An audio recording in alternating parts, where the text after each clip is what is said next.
Alright, I don't usually do reaction content. I mean, sometimes I will, but I was watching Hassan Abbey react to this, and I just thought I need to react to this story because I also have ADHD and I'm also mentally ill, so I was like, I feel like I should probably talk about this. And I loved the Who the Fuck Did I Marry series, and this is just like seems like the worst version of that. So let's see. Here it is, part one. So I decided to go back on ADHD meds after many years of them.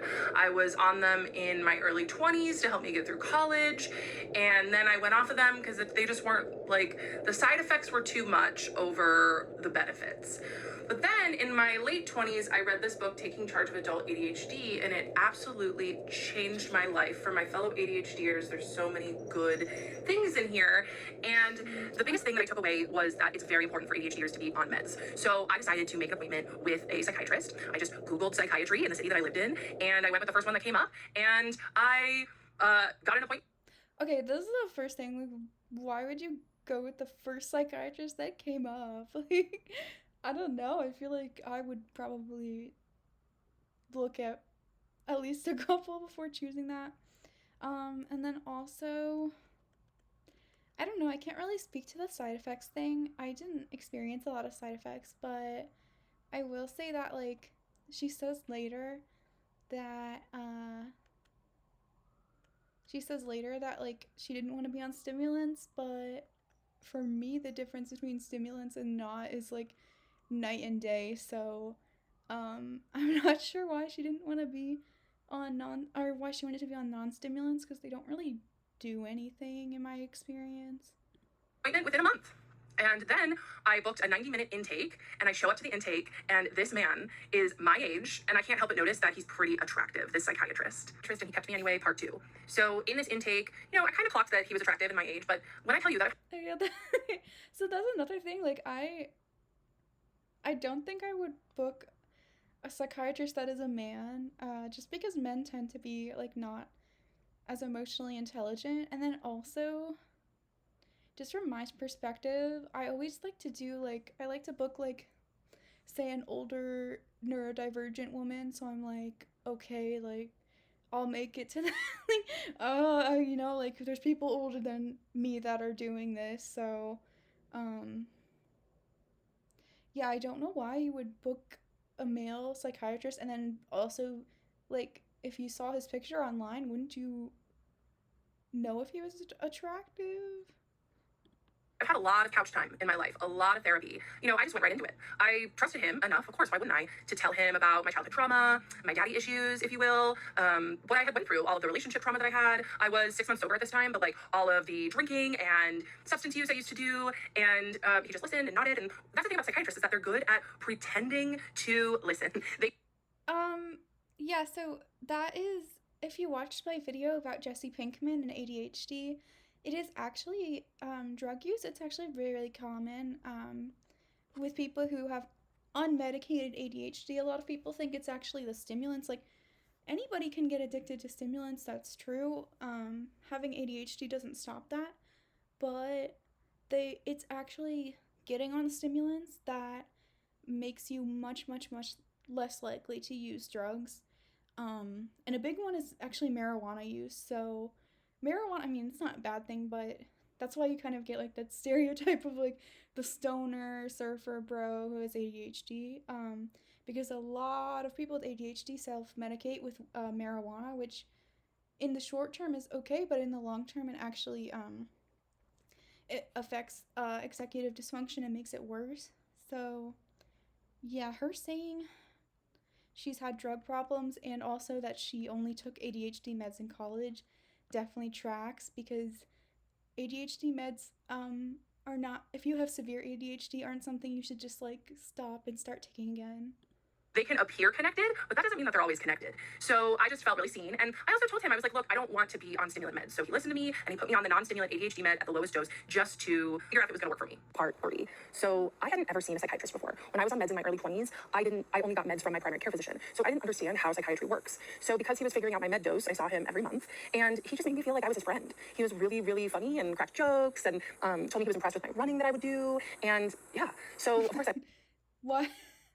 Why do the weird millennials always jog? Like, why do they always run? I don't understand. I loved the attention that I got from him. And it was in my 3rd session with him, because at this point we were all on Zoom, that I asked him, I said, hey, do you mind if I call you by your first name?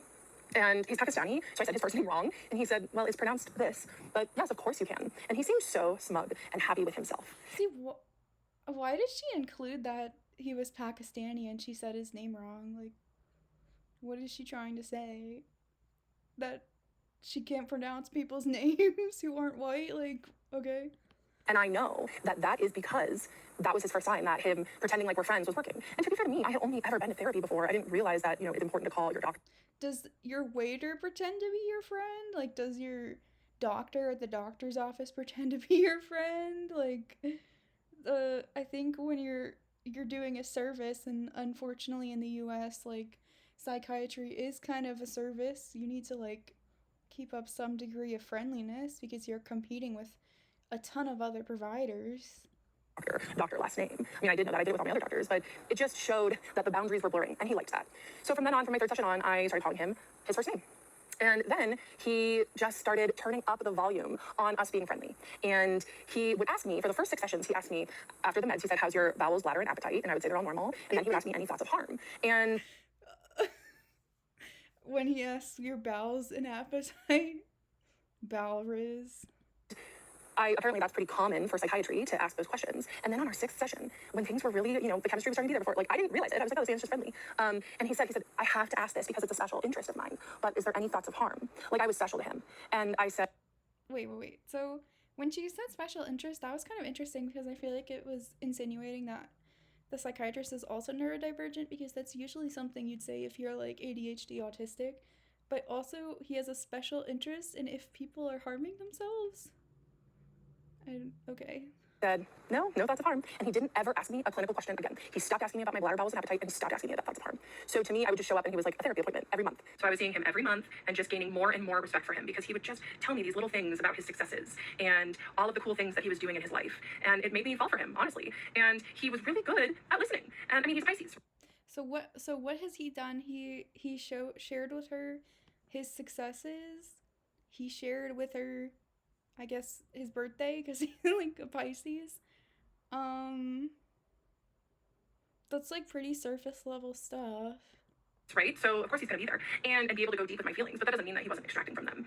Anyway, so I would beg him to let me see him every week. Beg him, because my therapist at the time, he was fine. He wasn't a predator, but he was fine. He just wasn't doing very much for me. And so that therapist retired and I got a new therapist. And this new therapist, who was a 75-year-old woman with a PhD, she was pretty helpful. So I stopped asking my psychiatrist, begging, honestly, to be my therapist and let me see him more, right? Which also should have been a red flag. But then I started focusing on this therapist. However, I would tell the therapist how obsessed I was with my psychiatrist, and she didn't do anything about it. She just was interested. She also loved stories about my dating life.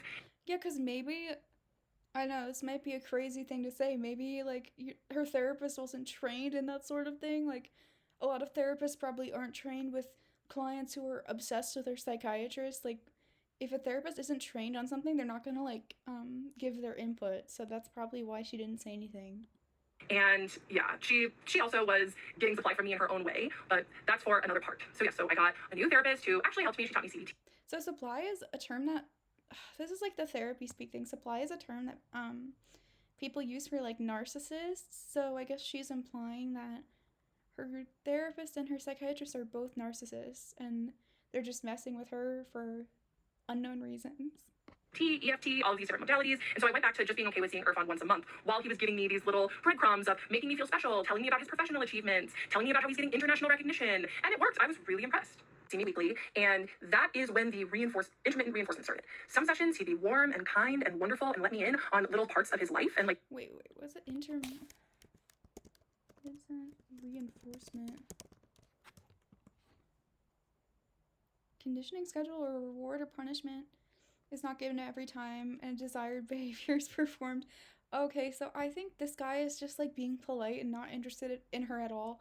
And then she's saying it's like he's being hot and cold with her to manipulate her, I guess. Is like be vulnerable with me or pretend. Other sessions, he would be cold and clinical and detached. And you know what that did? It made me work harder in our next sessions.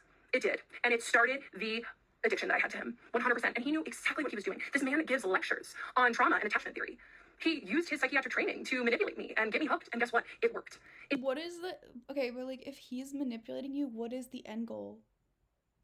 Like that he gets your money? Like he would have gotten your money anyway. You're his client, so what would he possibly have to gain by manipulating you? Like, in January of 2024, I was hit by a car turning left as I was going through a green light. And it was the night before my next appointment with my psychiatrist. oh, fun fact, actually, you can only turn left on a green light in United States. You're not allowed to do that in Europe.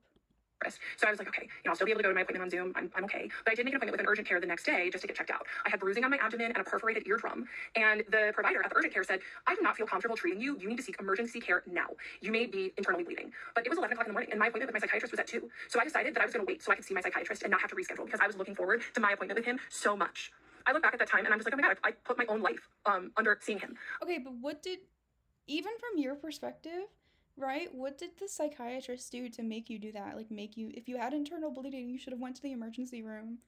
Even if he was being manipulative, it's not like he said like, "Oh, don't, you need to see me today." Like from what you're saying, he's like, I guess at the most what we know right now is he's using you, I guess, for money. Um but never explicitly said anything about like if you have an emergency. That's all on you. That's all on you, Kendra. I was fully addicted to him at this point. And you know what happened is that I showed up and I told him that I may be internally bleeding and he didn't stop the appointment. He didn't say, you need to take care of yourself. Go get emergency care now. He let me continue and just tell him about how much I loved him and how grateful I was for him. Because that was really what most of our appointments were, is me just like pouring myself out because he was so good at the intermittent reinforcement. Yeah, I got some warmth from him that appointment. So that was January 2023. And so I don't know if this is true or not. I feel like he should make a response video like Legion did with Who the Fuck Did I Marry, and Legion's response was so bad, but I'd love to hear his perspective of the psychiatrist because I don't know, like if she really was saying I love you over and over in the session, then he probably should have like dropped her as a client. And I also told my therapist about this. She said nothing. See him, that's when he really started turning up the intimacy in our appointments. However, he was really smart and knew the professional lines like the back of his hand. So he would comment on my appearance, but not compliment my appearance. So I would come on screen and he would say, oh, you curled your hair. Or I would come on screen and he would say, oh, you're wearing glasses. And of course I felt seen. That's not flirting though. He's just being polite. He's just saying what you're wearing. Like that's my therapist does that to me too. My psychiatrist does that to me too. They're like 50-year-old women. I don't think they're flirting with me. And excited that he was noticing these things about me. I didn't realize at this time that he had feelings for me too. I thought I was holding them all by myself. So I was so excited when he noticed my glasses that I ran and showed him my other pair, and he said, I prefer turtle shell glasses. So even though I usually wear contacts, I'm wearing these turtle shell glasses in these videos because just in case he sees them ever, he'll see me in his favorite glasses. He did tell me he likes the turtle shell. Anyway, it was just inappropriate things like that, little teeny things that he let me in. If a man told me he liked my glasses, I would only wear contacts. I'm wearing contacts from that day on. And all this time, my best friend is an emergency medicine physician. And she told me, she said, Kendra, one of these days, your psychiatrist, she would use his name, is going to say, I can't be your doctor anymore. I want to be with you. I want to be with you so bad. I can't be your doctor. I'll see you in 2 years. So my best friend, who's a doctor, she picks up on stuff like that. So even she knew that our relationship was crossing boundaries and getting weird. Okay, but the friend only knows what you're telling her. And of course your friend is going to be supportive. Like I ran into that problem myself before. People are going to, if they're your friend, they're going to want to hype you up. Like they're not going to be like, oh girl, no. They're gonna like believe you if they're a good friend. That became my dream, was for my psychiatrist, I almost use his name to do that. And I told him about Brianna saying that, my best friend, who's the emergency medical doc, I told him that she would tell me that, and he just would be silent. He didn't disagree, but he didn't agree, and that was... Okay, so he didn't say anything. I feel like I'm just gonna keep saying that, but like if he wanted to, he would. Like men are not very, emotionally intelligent. They're pretty obvious if they like a woman. They're not gonna be like playing these weird games. Like, if he was interested, he would just say that. Weaponized neutrality was his favorite game to play, right? He didn't disagree with Brianna telling me that my psychiatrist had feelings for me, but he also... How could therapists or psychiatrists have weaponized neutrality. They're supposed to be neutral. That's part of their training. Didn't say that's inappropriate. Let's change the subject. It was also around this time that I asked my psychiatrist if he had diagnosed me with anything other than ADHD when I had my initial diagnosis. And he said, yeah, I did. I said, oh, what did you diagnose me with? And he said, well, you had a lot of traumatic things happen to you in childhood because of your dad, and so I diagnosed you with other trauma and stressor-related disorder. And that was the first little ping He diagnosed her with other. that I got of like, that was weird. Why would he keep that from me? I asked him, like, why wouldn't he tell me that? That seems important. He didn't tell me because he was using that information to manipulate me. He knew I had trauma and stressor disorder, and instead of helping me heal from it and telling me about it, he used it against me. January 2023, at this point, I was full-blown obsessed with my psychiatrist, and my therapist wasn't helping me, my psychiatrist wasn't helping me, he was feeding it. And then I got a boyfriend, and at first my psychiatrist wasn't really that keen, but then my psychiatrist realized that my boyfriend was I don't know, but like,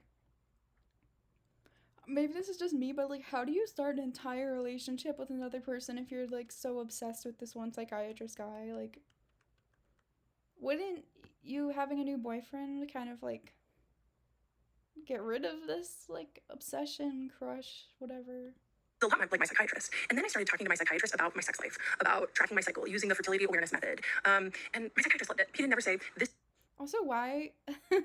It's kind of like, I don't know if anyone knows about like the movie Waitress or the musical Waitress, where I think, oh my god, I think on Broadway, it's the doctor's played by Jeremy Jordan. So you're like, yeah.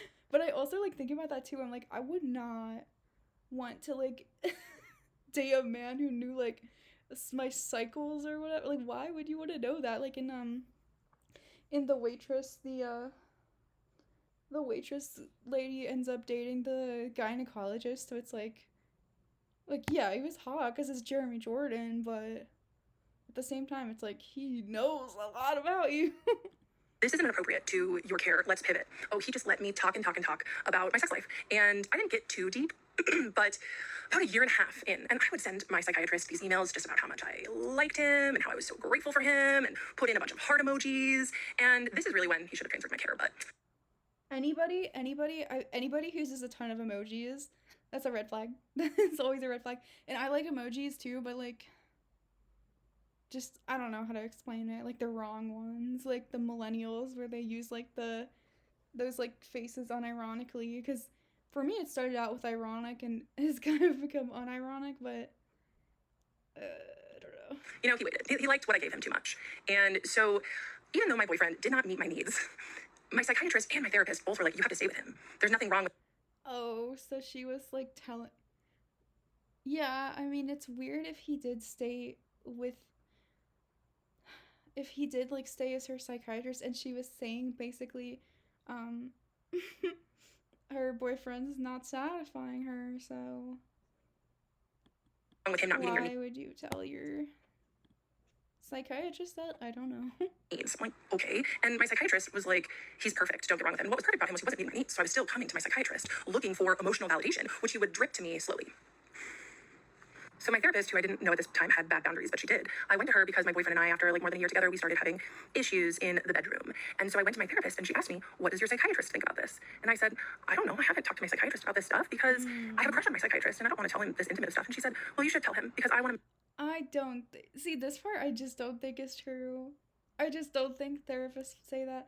I really think she just like wanted to like info dump on. I really think she just like wanted to talk about sexual things with this psychiatrist because she already had a crush on him. So A male's perspective. So at my next appointment with my psychiatrist, I told him, I said, today we're going to talk about my intimate life. And he said, oh. I said, yes. My psychologist, my therapist, asked what your opinion on it was. And I told her that I don't talk to you about this intimate stuff because I have a crush on you. And he looked down and smiled so big in that moment. He smiled so big. And see, that's me when I'm Delulu. That's me when it's like Jess, her new girl, where her feet are like pointing towards Nick. Like that's me. He probably went like, and she's like, oh my god. I loved it. If he wanted to, he would. Like if he wanted to take you out, he would just say that. It's so gross thinking about it. And then I proceeded to give him 30 minutes of non-stop content about my intimate life with my boyfriend. And I actually recorded the whole thing because I was so excited about it. But now it makes me sick. I can't even listen to the recording. I tried to start, but it's gross. Any ethical psychiatrist would have stopped me and said, Kendra, let's talk about your meds. Let's talk about your care. At this point, my meds were stable. And I was still seeing him every month. Yeah, that was a rough time. And it was pretty much his Christmas. I don't know, like what's it called when you like I don't know, I feel like she kind of like got pleasure in like telling the psychiatrist about her boyfriend, like how poor he's performing in the bedroom. I don't know if that's like a humiliation kink or what. I don't know. Morning. The almost 2.5 years of grooming me to get me to talk about sexual things with him worked, and he got 30 minutes of nonstop content to use. Things. One. Well, use for what? And then like also, how did it work? Like, how was? Cause he smiled a little bit. Like, does that mean you're just supposed to share everything? Like, People are asking me what my mental health diagnosis is. I do not have BPD. I do not have psychosis. I have ADHD, and I was experiencing extreme limerence with my psychiatrist. Limerence is a normal thing to happen to anyone who is experiencing hot and cold behavior from someone. And see, I don't like this because I have ADHD and I get limerence, and like, a lot of autistic people get limerence too, and it's not like, I don't know, it's not like stalking your therapist. That's not what that's not what limerence is. Like, yeah, you can get obsessed with someone, but but even when I get like obsessed with a crush, like I don't even like do anything about it. I just kind of like fantasize it about it in my head. Like, I don't think having limerence is. I feel like it's just gonna have this like effect where people are gonna think, oh, women with ADHD are like stalkers because they get limerence, and like it's just a bad look. And it happens more often in people with ADHD because we have dopamine dysregulation and rejection-sensitive dysphoria. And guess what? My psychiatrist knew that and used it to his Yeah, but I can get dopamine from playing The Sims. I don't need to stalk my therapist. advantage. Two, I accidentally said my psychiatrist's first name in one of my videos. If you clocked it, good for you. I do not owe him anonymity. However, this is not about doxing my psychiatrist. This is about me sharing my story so other people can view predatory behavior in people in power. Okay? If anyone doxes my psychiatrist with his last name or city that he works in or clinic that he works in, your comment will be immediately deleted and you will be blocked. This is about protecting other victims, not doxing my psychiatrist. If you do some investigative work and you want to DM me about it, I'm open to that. Okay? Three, I need to take a moment. Moment taken. It is so incredibly disturbing to me, the amount of people that are predator protectors in my I don't trust anybody who's like yelling and then they're like smiling at the same time while they're yelling. Cause like, are you happy that you have to yell at these people? Like, comments that are victim blaming me, especially the mental health practitioners in my comments using therapy speak to say that this situation that I was in was my fault or that I was delusional. Check yourself. You're giving me more ammunition to share my story because it you know what that meme is where it's like, my culture is not your costume. It's like her with the backwards hat. I feel like the lesbians are probably mad about that. This goes to show how absolutely messed up the mental health industry is and how protected people who do this kind of sick psychological manipulation are. So I will continue with my story. Welcome back to another installment of I Was in Love with My Psychiatrist and He Kept Me Anyway, part 8. You all did some nasty work last night, and I had to turn off comments. People started posting my psychiatrist's first and last name, his picture in the comments. That was a jump scare. So yeah, a few bad actors who wanted to be super sleuths. Girl, okay, so you have ADHD? You're an ADHD coach? Your audience probably has ADHD, and you're shocked people found his picture? Like, huh? It's so easy. It's so easy to find stuff like that, especially if you have ADHD. Got the privilege of commenting, mostly hate, let's be real, taken away for everyone. So at this point in the story, there are two main players. My psychiatrist, who's my age, who crossed major ethical boundaries, and my therapist, who is a 75-year-old woman with a PhD. Neither of these people, at this point in the story, I knew were crossing boundaries. I thought that everything was hunky-dory and that I was just in love with my psychiatrist and it was totally normal. Little did I know he was manufacturing everything, so I could fall in love with him. Because it was on him to set the professional boundary and not let attention build. Okay, but what does he have to gain from doing that? Like, you were already seeing him for like 3 years. His wallet's full, his bank account is full.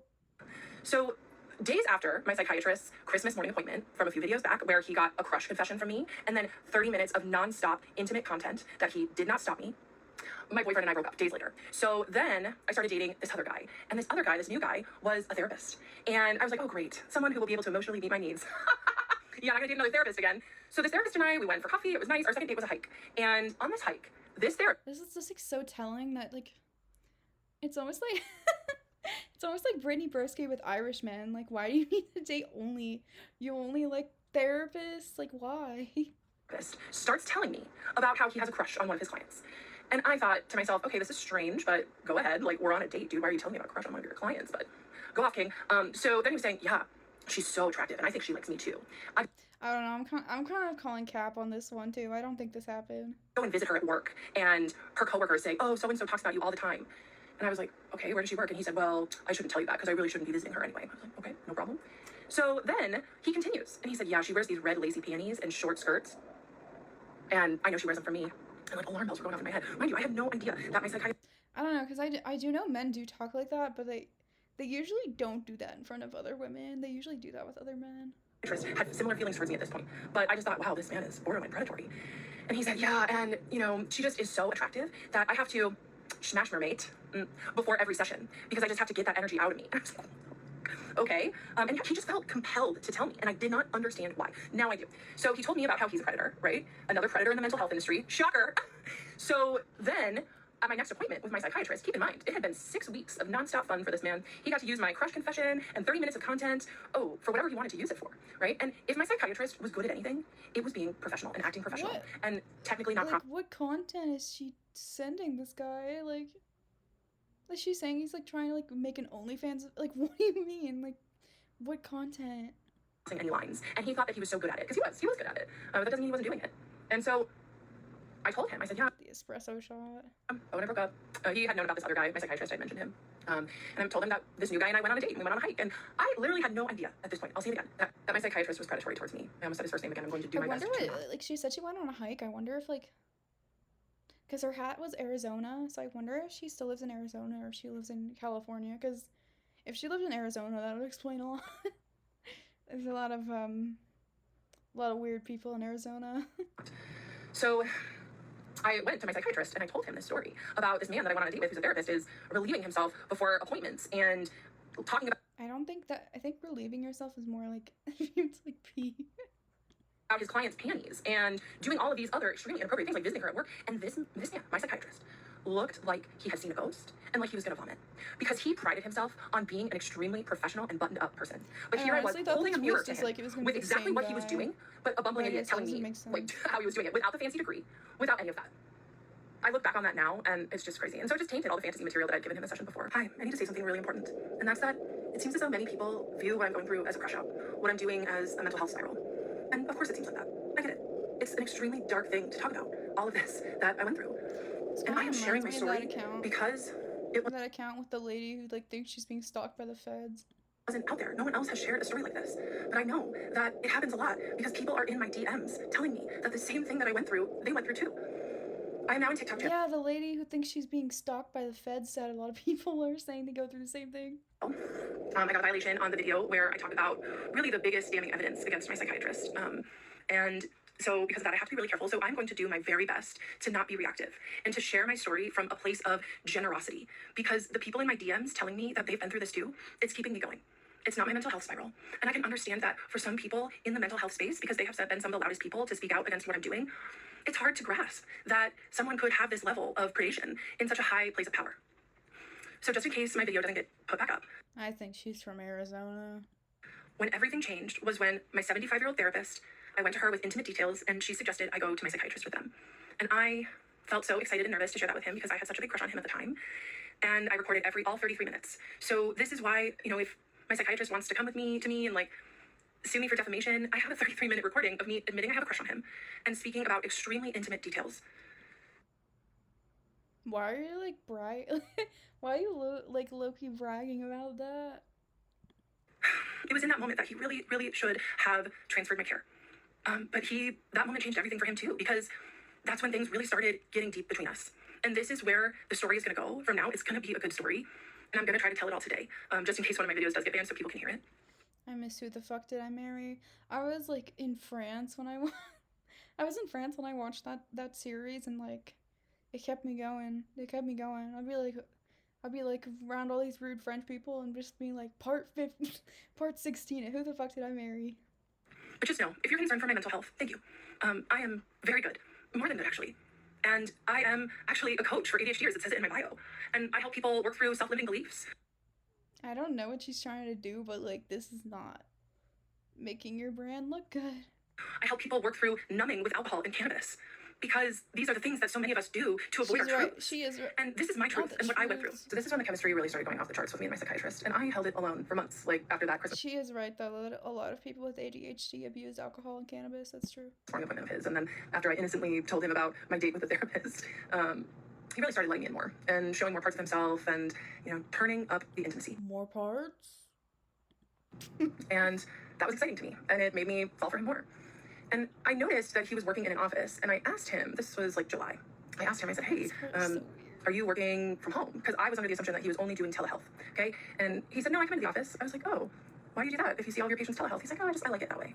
And even though I could kind of tell he was lying, I just gaslit myself. I was like, okay, it's fine. And then I start emailing him. That's not gaslighting. People are overusing that term so much. My fun little emails, but he stops writing me back. He does not write back to my emails anymore. Because once again, he was really good at plausible deniability. But what he did do is he would take my emails and mention them in session. That's not plausible to my therapist does the same thing. I think it's just people have limited time and like they're not being paid to respond to your emails unless it's like an emergency. They're not going to respond. That's why they talk about it in the session because that's when they're getting paid. So he would still give me the attention that I was craving, but only under his structure, under his control, where there was no paper trail. No, in his he talked to you when you paid him to talk to you. And I loved that too. So I would show up to these sessions with my notes app and just throughout the month, as I was thinking about him, I'd write down things that I wanted to talk to him about, and I would just come and bring him lots of content. And then every week I would go to my therapist and tell her about how much I loved my psychiatrist. And she didn't help me at all. She just kind of like enjoyed hearing about it, honestly. So October 2024 rolls around and we're just vibing on Zoom. And then I realized that I didn't have a next fight with him. So I called his office staff and I talked to the office manager, who was awesome. We really got along, we vibed. And the office manager asked me, do you see him, the psychiatrist, in person or on Zoom? And I felt so angry in that moment. I was like, he sees people in person? And she said, yeah, he has been for years. Okay, but if he was so obsessed with you and like and he wanted to get with you, why wouldn't he see you in person then? Why, if he was that obsessed with you and was trying to trick you? I was like, I want to see him in person. And I understand, like, some people may think that this is part of my crash out or part of me harassing him, which is what I've gotten lots of. A crash out is for like when celebrities like drive drunk or be like, it's not clocking with you, I'm on business. Like that's what a crash out is. This is just like, I don't know, like a delusional behavior. Accusations of, but I just would like to remind everyone that of course it seems that way, but I was just responding to a dynamic which my psychiatrist fostered. There was chemistry between us because he allowed it. And so then the next time I saw him in Zoom, I told him, I was like, hey, your office manager outed you and told me that you see people in person. Why didn't you tell me that when I asked? And he said, oh, you know what, my life might suck right now, but at least I'm not down so bad that I fall in love with a guy on Zoom. I just didn't think you'd want to come in. And that was such a weak lie from him, from someone who was so scripted and controlled. He didn't even have a plausible thing to say. Of course he knew I wanted to come in. I had a crush on him. I told him that. Right, so his behavior is not showing up as somebody who has a crush on you or like who's trying, like it sounds like he doesn't want to see you in person. Often. So then, in my next therapy appointment, after finding out that he was lying to me about seeing patients in person, I told her that. I told my 75-year-old PhD therapist that my psychiatrist wasn't lied to me about seeing people in person. And she looked at me and she said, well, it's probably because he knows that there will be a lot of sexual tension in the room if you go in person. Cap. I'm calling cap. She didn't say that. So make sure that you understand that when you go. And you better believe I showed up to the next session and said you lied to me because you were afraid of the tension that would be there between us. He just didn't say anything. 2024, I make my first in-person appointment with my psychiatrist in November. My 75-year-old female therapist tells me that it's because he kept me on Zoom because he was so attracted to me. He didn't want to risk being in person with me, which further fed my crush, or as some of you like to say, my delusion. So then my therapist starts texting me in between our weekly meetings, asking me for advice on her other clients. And I was a new coach. I'd only been coaching for about a year, and I had just left my full-time job to be a coach full-time, and I was flattered that she would ask me advice on her other clients. I don't know, like some people are saying she's making this story up to plug her coaching business, but I don't think she's making it up. I think she thinks this story like genuinely makes her look good, and people are gonna want to book her as a coach, but no.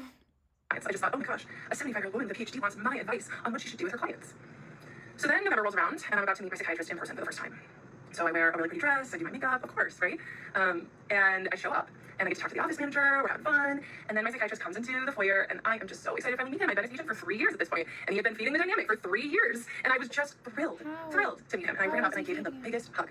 And you know what he did? He barely patted me on the back. It was the most awkward thing ever. But I'm so glad that he did that. Again, that's like him. He's signaling he's a friend. He's not doing anything flirty. Really glad. This is what I mean. My psychiatrist was many things, but he was not stupid. So I didn't ever touch him again. And I'm grateful that our relationship didn't ever cross that line because it would have made everything so much harder. Anyway, so we go inside his office and I tell him that my therapist had texted me asking me for advice on her other clients. And he just looked at me and he said, Kendra, that is a huge boundary violation. She should not be doing that. And I was like, oh, okay. And because once again, my psychiatrist did not like sloppy people. He did not like sloppy people. And you know what my therapist did? She got sloppy. Yeah. Did he like sloppy joes? Using me as her advisor for our clients. It got weird, and I was very grateful for my psychiatrist for pointing out that boundary violation, because that was the thing. He didn't ever message me in between appointments because he was too smart to do that. But did he ever stop me from disclosing extremely intimate details? No. In my first in-person appointment, I just asked him for some pointers for my own ADHD business, and he just... I don't know. See, the thing she said is like he mentioned special interest. I'm the type of person where like if someone is like saying all this stuff I feel uncomfortable with, I probably would just be like, okay. Like I don't know if I would stop them. so smart and so wonderful, and It's like, what do you do in that situation if someone's like oversharing like that and you're like their psychiatrist? You're not gonna be like, oh, stop talking about it. in many ways, honestly. And I was just so grateful that he was honestly a mentor to me in these moments, and I'll still treasure that about him. Because this is the hard thing with sophisticated predators, is that they're not all bad. Like, my psychiatrist helped me with many things, but he was using me for November of 2024, and I did ask him for consent to kind of... I don't know. I feel like that's like grooming is a thing, but also it's like she's saying predator. I don't know if that's the right word to use. Because, like, sure, grooming can happen between adults, I guess, but I think predator is not the right term to use. in person. I didn't just show up. And he said, sure. And the first in-person appointment went great. But that is when I really started to spiral. Some of you think that I'm spiraling now, and that's okay if you want to think that. Because the reality is that when I was spiraling was when I was this man's patient. When I had comments turned on, so many people said, you need to take accountability for your own feelings. I spent years taking accountability for my own feelings, for holding the weight of a relationship. Any woman who has been trained to overfunction in relationships knows about holding the weight of the emotional dynamic. And that was what was going on in this moment. And it may not seem like I'm taking accountability now, but that's because I spent a long time taking accountability for something that had two people that built that dynamic. It was not just me. It takes two people to build that sort of tension and chemistry. So while I was mid-crash out, I had just started using this tool, ChatGPT. And I went to chat, who I immediately named Henry. And I would just talk to Henry about how obsessed I was with this man, with my psychiatrist, and I would just... See, I'm not gonna, like, make fun of the ChatGPT, because here's the thing, though, like, a lot of people don't like to admit, like, I use ChatGPT, I love ChatGPT, but people are like, oh, I don't want to say it because it's bad for the environment, which might be true, but the thing is, like, they're all of those, things, like, anytime you use your iPhone, like, the cloud is, like, an actually, like, physical place with, like, all these computers, and they're storing your information, so it's, like, you going on Instagram Reels, watching a reel about someone saying it's bad for the environment is, like, you're still, like, using up that energy. And I actually think ChatGPT is a very good tool for disabled people, but if you bring that up, people are like, oh, why are you using ChatGPT? just be like, I told him I have a crush on him. Do you think he's gay? And Henry was like, oh my God, this girl. You know, he did his best to co-regulate my nervous system and affirm me, but he was like, whoa, even my... I don't like how, like, some women, like, the first thing they think of when a man doesn't like them is if they're gay. Like, I don't know, why is that your first thing you go to? Maybe he's just not interested. chat was like, yikes. So I could tell that my psychiatrist just like, be my doctor. And I was like, okay, maybe I can name this dynamic so I don't have to carry so much of it in our next session. So our next session was in December on Zoom. And I told him at the end of the session, it was another great session. I told him, look, you and I have a really special patient-doctor relationship. And he glared at me with just venom in his eyes. And he said, you and I have a professional patient-doctor relationship. He was so angry with me. And I was like, oh, okay, you set a boundary. And immediately I took it on. And I was like, heard. Okay, I won't go there again. My video that was taken down for harassment and bullying was restored, so I didn't feel as much pressure to get all these parts up today. Some people told me that the stitches about me were getting pretty bad and cruel, so I turned stitches off my videos too. I started sharing my story here because I wanted other people who have been victimized by people in power to have a space to feel heard, and now I know why there wasn't anyone out talking about their story, because it has been quite the process putting all this out there and being under scrutiny. I have appreciated the psychiatrists that have talked about my situation and shared their own point of view while also holding space for what I went through. Just know I've seen your videos and I appreciate them. I went live today and it was super fun, and I intend to go live again tomorrow. The next part will be tomorrow morning. We uploaded TikTok last week. I was looking for support. I was looking for help because it had been 5 months since I had left my psychiatrist, and I still really couldn't stop thinking about him and thinking about our dynamic and how inappropriate it was, and the mental toll that it took on me. And TikTok has just been such a resource for me in the past for support when I'm going through things, and I couldn't find anything on therapy abuse or on providers who take advantage of their vulnerable patients. And so I thought that I would share my story. And I'm going to continue to share it because I am here to let other survivors know that they're not alone. Dealing with my story, my psychiatrist set a very nasty, the way he said it, boundary that him and I have a professional relationship, and I tried to say it was special because it was special. It was different. He manufactured it that way. She's saying he's, like, obsessed with her and, like, trying to start a romance with her, but he's also mad when she says it's, like, special, so clearly he's never thought that way. Then I immediately went to ChatGPT, of course, to Henry. And I asked Henry, I said, okay, so my psychiatrist just set this boundary with me, and I really just want to be with him. And I think that after he's my doctor, we can be together. You know, which if you want to say that's a delusion, that's fine. But I have been telling my psychiatrist for years at this point that I had a crush on him, and he did not help me work through it. So that's his own problem. That's his own fault. Henry told me it's very common for patients to develop crushes on mental health practitioners, and that is because that they provide a safe space to heal, which is a very attractive quality. I heard that. And then he told me about transference, and it's just about me putting my own feelings onto my provider. And I was like, oh, that makes a lot of sense. Okay, so I took ownership of the feelings that both of us were creating. And I went to my next appointment, and I said, hey, so I talked to Henry because my psychiatrist had known a lot about my ChatGPT and like knew all about Henry, and was actually really impressed. Like, wow, Renee, I wrote that, yeah. So I told my psychiatrist, yeah, Henry explained to me that it's normal to develop crushes on psychiatrists because they provide